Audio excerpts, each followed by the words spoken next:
to me, I think people have thought of them as like the pepper and the salt. Mm-hmm. To me, this is the steak. Yeah. Like being on time or taking good notes or being like, that's the salt and pepper. That's the commodity.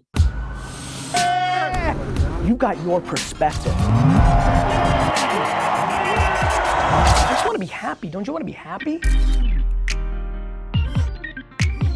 Welcome everybody, Joe Tarnowski and with ECRM, and I have back with me Gary Vaynerchuk, entrepreneur, investor, and best-selling author. Gary, thanks for joining us. Thanks for having me. So you're a big believer in emotional intelligence. In fact, you have a book coming out in November that's all about leveraging emotional skills for business success. Why is EQ so important? Because I think it's real life. I think a lot of things that we're taught around business school are the hard skills. They matter. You need to know how to balance a checkbook. Mm-hmm. You need to know how to staff and models and all that. It's very important. But at the end of the day, I really think business is run by people, with people, for people, and humanity and the things that trigger people positively and negatively are incredibly important. And leadership capabilities that find the balance between actually executing something, because business is a competitive world, mm-hmm. and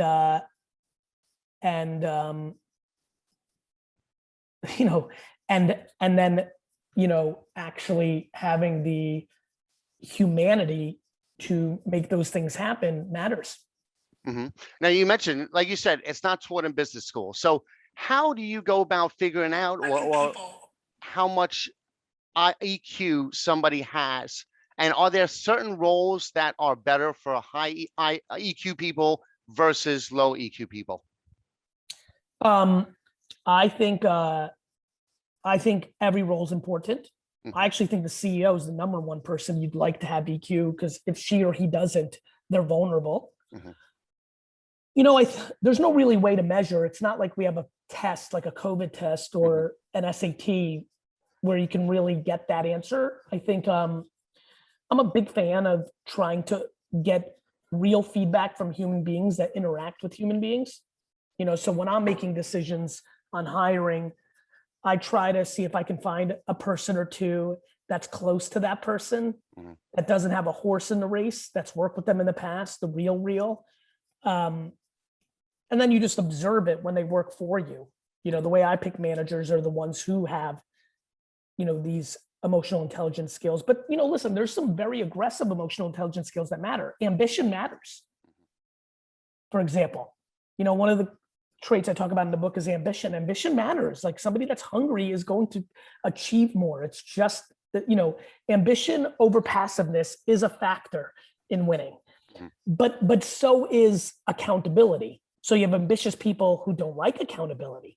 They like to blame everybody else. They like fingers, not thumbs. So some of these skills kind of contrast with each other.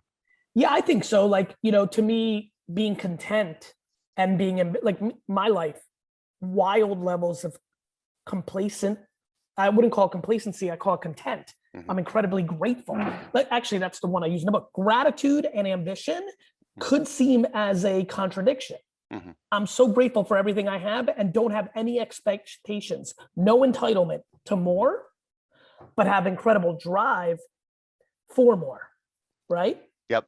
So I think, yes, I do think, kindness and empathy confuse people. I laugh when people are confused by that, right? Curiosity is actually a heavy, and humility, two things I talk a lot about, being curious and being humble. But at the same token, conviction. So I'm incredibly curious, but I have wild conviction.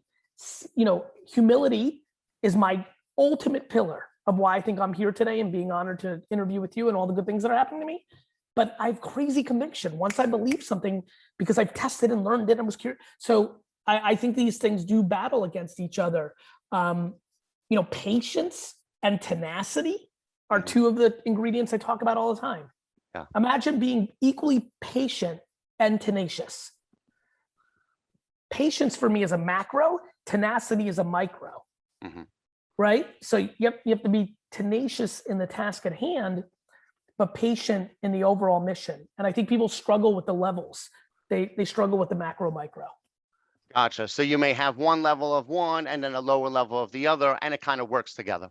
That's right. And one may be something about life, and another might be the project at hand. Gotcha. So you referred to empathy as the Swiss Army knife of business tools that could be used to motivate employees, close sales, create new products, deliver world-class service.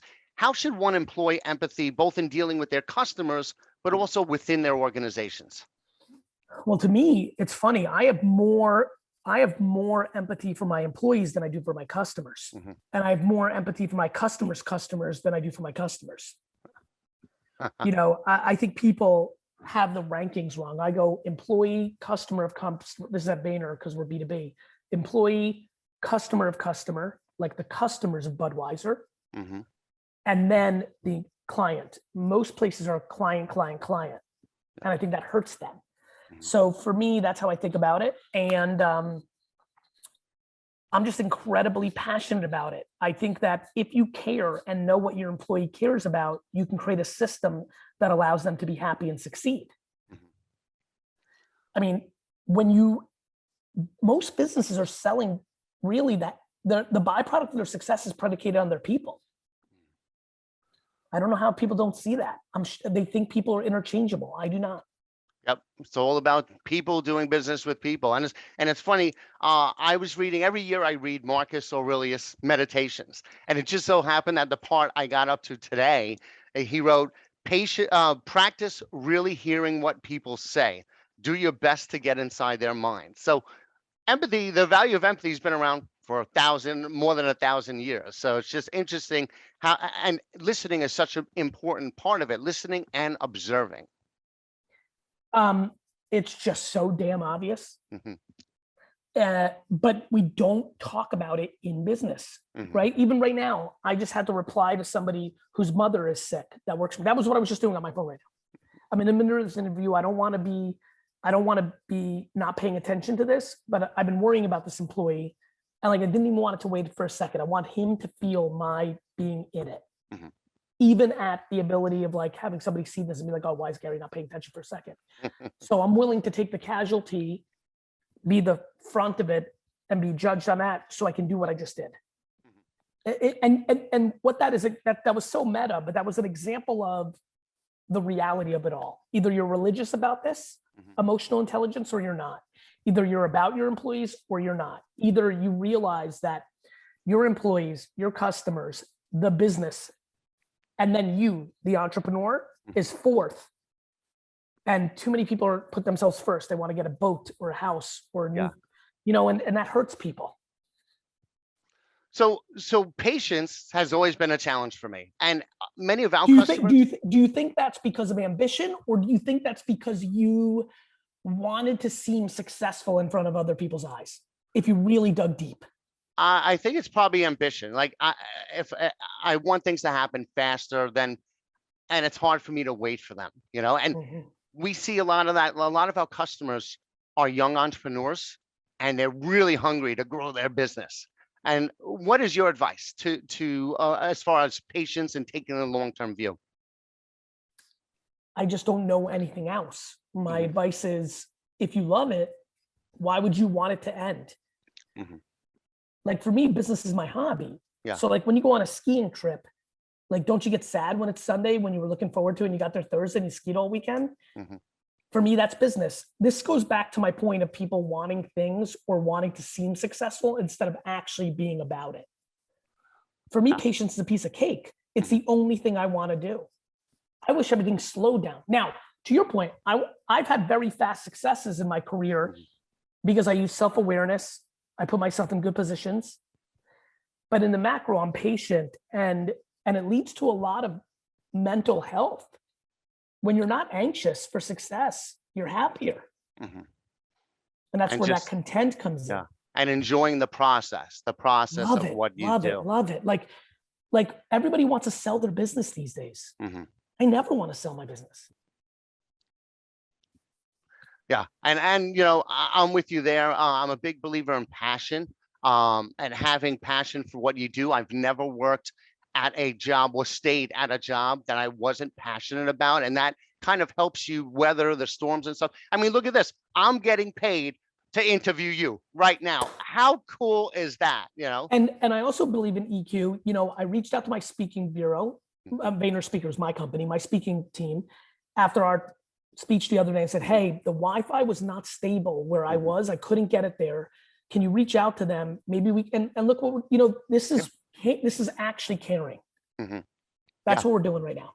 It was a perfect example. And that's one of the reasons why I wanted to talk about EQ today, because your Vayner Speakers team, you guys demonstrated exactly that. And it was awesome. And it does make a difference. So I know we're running short on time. I just had two quick questions in addition. So the past year and a half caused a lot of adversity, but some people in organizations fared better than others. So what has the pandemic taught us all about adaptability and resilience?